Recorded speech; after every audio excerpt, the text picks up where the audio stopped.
The Export-Import Bank's stated goal is to support American jobs through exports. However, in my opinion, judging by the bank's prior financing deals, it appears to be doing quite the opposite oftentimes.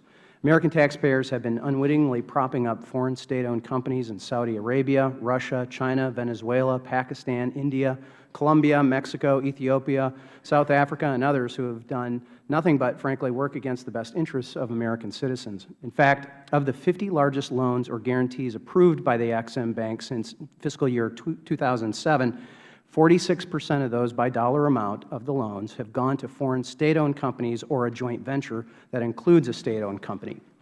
Additionally, the Export-Import Bank has a bit of an unsavory track record involving corruption, bribery, and fraud.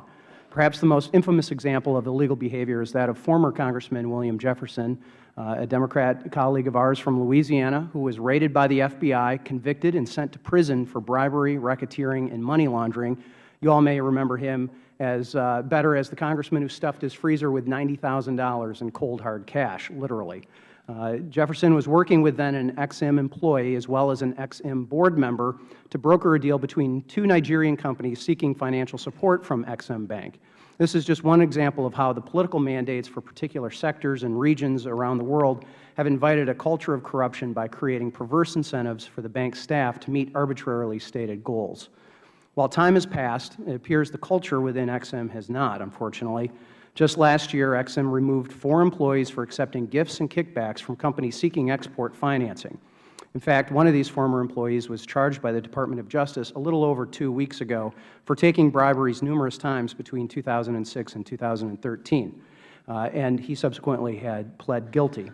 This doesn't appear to be an isolated incident either. During the previous congressional hearing held on April 15th, after more than 2 hours of testimony, the Acting Inspector General of the Export-Import Bank announced that there are 47 people who have been convicted of defrauding the bank in the past 5 years, and that there are at least 31 open investigations with the potential for even more indictments.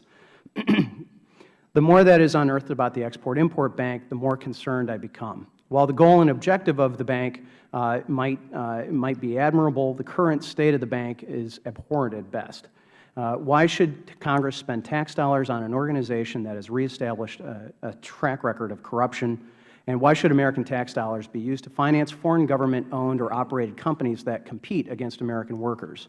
A clean reauthorization bank, which has been proposed by a few up here, of the bank does not provide taxpayers with the accountability that is expected from my constituents in Michigan or the overwhelming majority of citizens around the nation.